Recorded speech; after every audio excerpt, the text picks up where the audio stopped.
salvation is not a reward for the good things we have done. Hindi mo raw makukuha ang salvation o pagpunta sa langit sa pamamagitan ng pagiging mabuti because good people don't go to heaven. Hindi po napupunta sa langit ang mababait na tao alone because good works is not a basis for going to heaven. And that's very clear in the Bible, in Ephesians 2, not by good works so that no one can boast. Pag daw po good works ang basihan para mapunta sa langit, magkakaroon daw tayo ng entitlement sa langit at magpapayabangan tayo. E di sana accountant pinadala ni God, hindi Savior, diba? So, come to think of it, karamihan sa atin ang iniisip, ang taong mabait pupunta sa langit, hindi po totoo yun, not by good works so that no one can boast.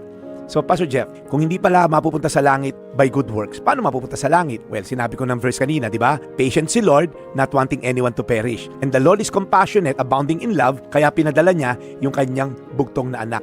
God cannot just let go of sin. Kasi po, si God by nature is just. Hindi pwedeng lahat ng rapist pumasok, lahat ng murderer, MWF pasok sa langit. Hindi pwedeng ganun. Otherwise, hindi na siya just. Hindi na righteousness ang magiging pundasyon ng kanyang kingdom. So si God po is righteous and just. God demands payment for sin. Kaya nilagay daw niya sa isang cup, symbolically speaking, yung galit niya, yung cup of God's wrath. So, pag tinanong mo, bakit namatay si Jesus? Because we are sinful. We are all deserving to go to hell.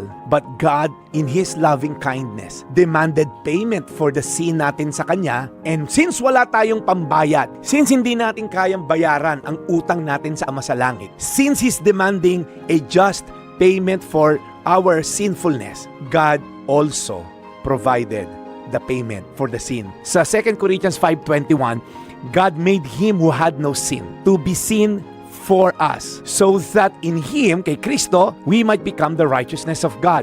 Ginawa daw ng Diyos na makasalanan ang kanyang anak na walang kasalanan para sa kanyang gagawing pagkamatay sa krus, tayo ay magiging righteous sa mata ng Diyos. Kaya ang hirap lunukin ng Isaiah 53:10, it was the Lord's will to crush Him. Plano ng Diyos patayin yung kanyang sariling anak. Yes, hindi po pumatay kay Jesus mga Romano, hindi yung mga Pariseo, but it was the Lord's will, sabi sa Isaiah 53:10, that Jesus Christ will die, will be crushed, and will cause Him to suffer. Kaya, if you're listening today, it's enough for you to understand. Makasalanan ka, makasalanan ako. Si God, nag-create ng universe, He's a moral God, meron siyang moral requirement sa mga titira sa kanyang universe na ginawa. Kung ayaw mo yung requirement niya, di mag-create ka ng sarili mong universe, hindi mo naman kaya. But since we are under the dominion of this God, meron siyang moral standard at binrake ni Eva at Adan yon, and throughout history, we've been breaking that moral standard, so we're all deserving to go to hell because that's the payment for the sin. But God provided a way. He sent His one and only Son,